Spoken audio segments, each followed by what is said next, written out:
The Sports Scouting Report with Libra King, brought to you by Harvey Autos in Shreveport, Bossier City, the name you've trusted for years. Geico, the insurance savings you expect. Supreme Chevrolet, expect more from Supreme Automotive Group in Gonzales. Total Car Care, tire shop and automotive repair in Baton Rouge. Bollinger Shipyards, 75 years of delivering high-quality vessels. Here's your host, Libra King. Hi everyone, Libra King with the Sports Scouting Report podcast, your host. We're going to talk about Berwick High School in this show.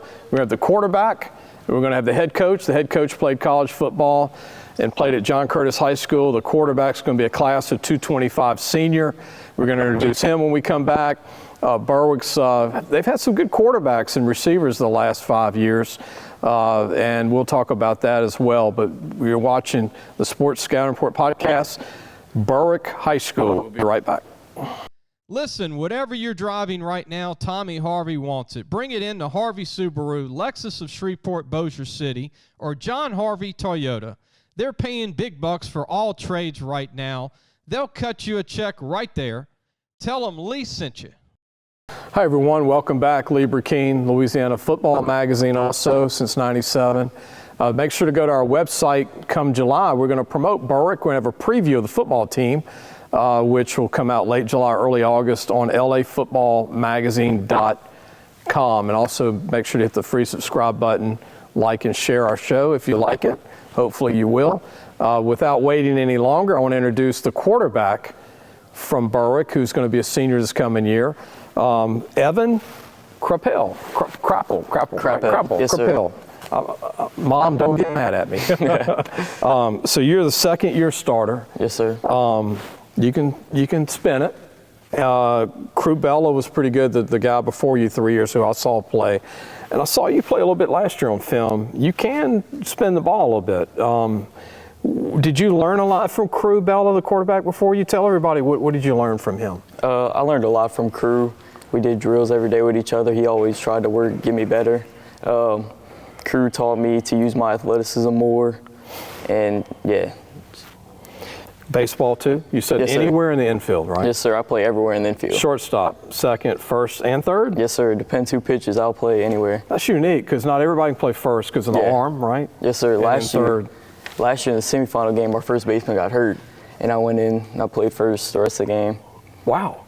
What's the farthest the baseball program's gotten, like in the playoffs? Like you said, semis? Last year we won the state championship, and the year before we went to state. I didn't know that. Yes, sir. So y'all won it in 2023. Yes, sir. Congratulations. Thank you. Well, tell everybody who you played and what that was like to be a part of that championship team. We played Doyle, and it was like their third year going to state. And it was just an awesome experience. Not many people get to win a more or less go to a state championship. Right. So yeah, it was cool. In Doyle, they don't even have football. I don't think so. Yeah, no. that's more of a baseball school. Yes, sir. Did y'all play in Lake Charles? Yes, sir. We played in Sulphur. Was it a night game or a day game? Night game. And what position did you play in that game mostly? I didn't play the state championship game. You didn't? No, sir. What you were hurt or? No, the only reason I played the semifinal game was because our first baseman was hurt. Oh, okay. I got you. But you got the ring coming in. Yes, sir. No, I got it. You got your ring. Yes, sir. Was that the first baseball championship in the school?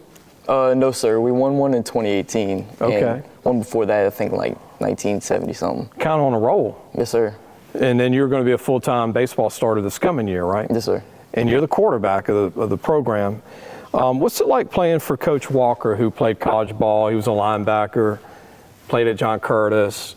Mike's been there for a long time now, so what's it like playing for him? Especially having a defensive coach. He explains to me what the defense is doing, what they're supposed to do, and how we could be successful against them. What's the toughest part about football to you? What do you think? The toughest part, I would say the toughest part is probably the mental aspect. Like when you're losing games, you gotta keep going, try to recover from it, and be better. Okay. Get on a roll. What do you think you need to improve on in football as a quarterback? I need to improve on probably staying in the pocket longer, letting the plays develop instead of evading, getting out the pocket. Okay. Waiting on the play to finish. Yeah, yes, sir.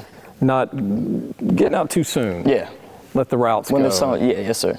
Well, it's kind of hit and miss on that, isn't it? Because people are coming at you. Yeah, it's hard, but to hang in that pocket, right? Yeah, yes, sir. What's your best throw? Is it an out pass? Is it down? Is it post? Or what's your It'd favorite? probably be my favorite's probably a corner. Okay. A corner route. Okay. Or a post. You like throwing a lot of those? Yes, sir. What does coach like you to throw most? The short routes, take what they give us. He says can't go broke making a profit, so.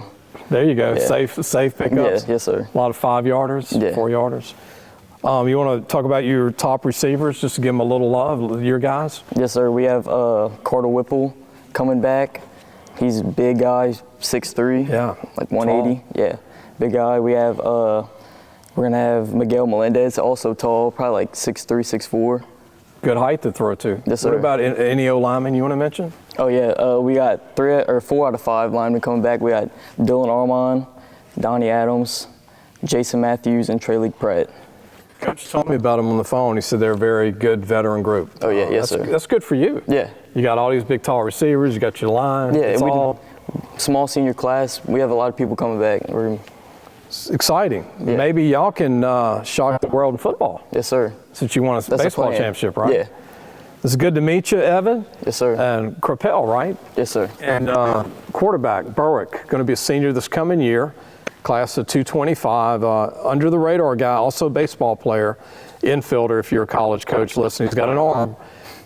When we come back, we're going to talk to Mike Walker, the head coach from Berwick High School in football. We'll talk to him. We'll be right back. Supreme Chevrolet. Expect more from Supreme Automotive Group in Gonzales. Hi, everyone. Welcome back. I'm your host, Lee Burkeen. You just heard from the quarterback from Berwick, Evan, who is a heck of a quarterback, and their head coach, Mike Walker. I've talked to him for the last several years. I've been the coach at Berwick for a long time, and he was a former all-state linebacker at John Curtis High School. Like a lot of these coaches, you know, they've got a background, a pedigree in football or baseball, basketball, track, or golf or tennis or whatever it is. But Mike, the classical Mike linebacker. Mike, thanks for having me. Thanks for being on, man. I used to be a linebacker. That was a few pounds ago. Yeah, I mean, it's all of us a little bit. I'm trying to lose a couple of potato chips too. We just had your quarterback on. Any talk about him from your standpoint? You know, we're excited about him. You know, anytime you get a returning guy coming back under center, you know, I think it's a good thing for your football team. You know, the growth that he showed, you know, last year from the beginning of the season to the end, something that we're excited about. You know, and in our style of offense, you know, we put a lot on his plate. So, you know, having another year of learning and understanding, okay, when I get this look, I need to go here with the football, those sorts of things, I think will pay him huge dividends this year. I want to, before we go on with more about Berwick, I want to take a moment because I'm an emotional guy and I always want to, you know, my condolences to the Curtis family. Absolutely.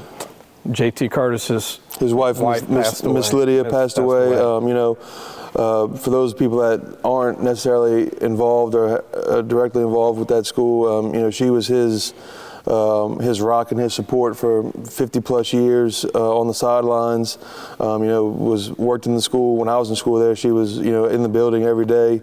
You know, so when we heard about her passing, it was definitely sad, and you know, definitely our condolences to the Curtis family, their sons, their daughter, you know, all the grandchildren. You know, our condolences out to them. Yeah, JT and I know Johnny and Jeff, and again all of them, the whole school, and I had a chance to meet her 2 times, and she was always so like alive with the game, you know. Very passionate. Like, was she on the staff? I asked somebody, she was so passionate, but that's where you played, you know. That's how she was. That's you know, there's the whole entire Curtis people, you know, a lot of people have different opinions on them, but as somebody who, you know, spent a lot of time with them throughout my football career, you know, they are truly authentic. You know, they believe what they believe, and they stand by it, and, you know, once again, our condolences to them. Yeah, JT and your family, condolences to prayers with everyone. And continuing on, we're going to take a break.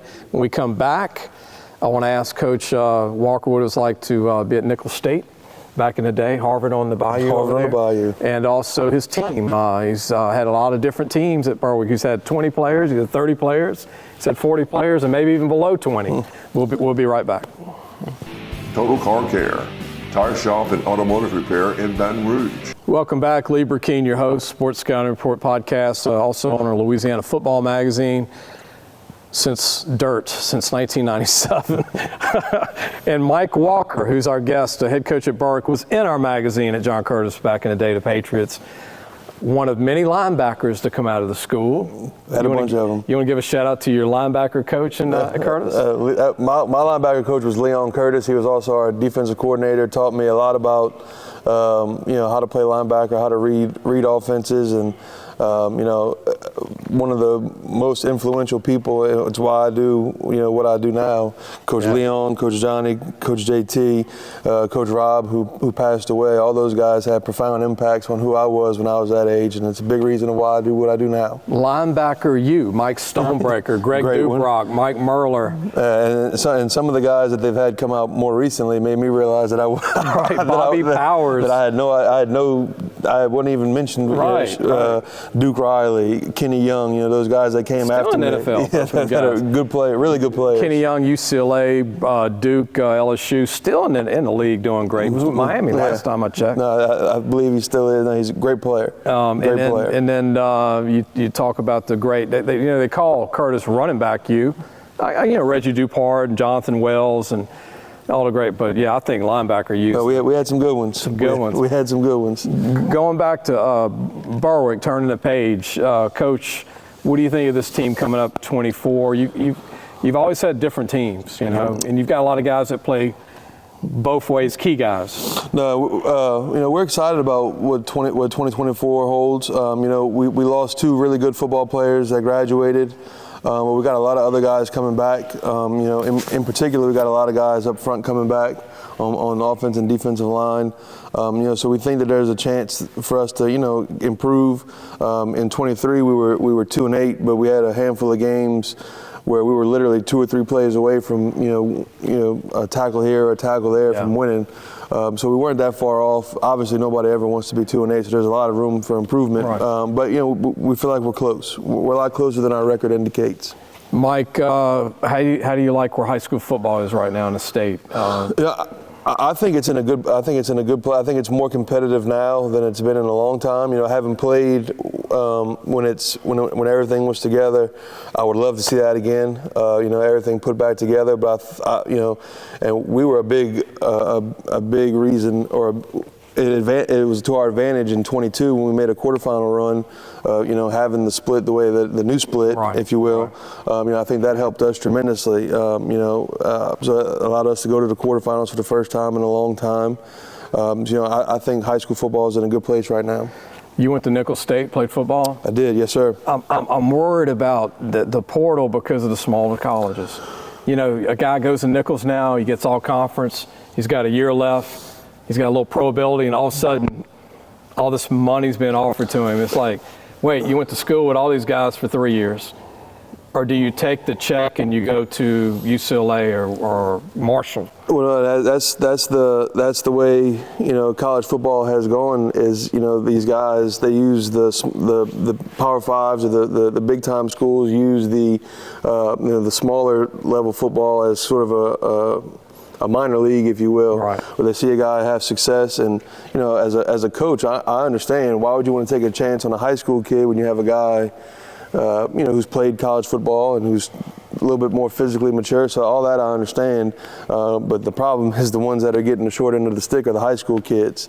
That there's just not as many spots as there were for the high school kids.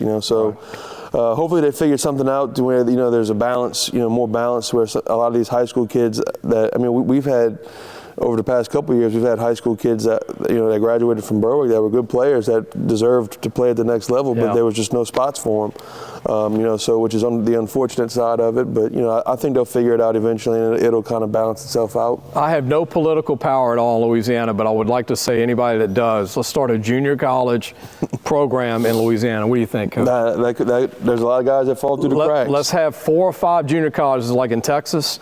Like you got Ranger and Cisco and Tyler. In Mississippi, you got 15, 20. In Georgia, they even have 4 or 5, but we need 3 junior colleges. And Coach, you know how fast those rosters would fill up? No, there's a lot of just, I mean, not even including the northern guys, but if you just look at the southern guys, I mean, there's a Division I talent every year that falls through the cracks. Can Delgado pick up football or Baton Rouge Community College? I mean, hey, let's do it. Bossier City and Shreveport. There's a lot of linemen and skilled guys that don't, every time I talk to guys, they want to keep playing, but they don't want to go out of state to do it for a year or two. Not junior college, but if we had a junior college in Louisiana, and you just walk to it, basically. It would be. There's some merit to it, that's for sure. But if you're listening, Governor Landry, please consider it. I'm serious about that. I think all my high school coaches would agree. It would give more kids the opportunity to play and continue that dream. Change that problem overnight and be a feeder to the Louisiana schools, and then they wouldn't have to go to the portal as much. Might solve a problem. Coach, thanks for joining us. Appreciate you, man. Keep doing what you're doing, and I'm going to take a picture with you. And Berwick High School, be able to watch them this year for high school football 2024. We'll see you soon. Thanks for watching the Sports Scouting Report with Lieber King.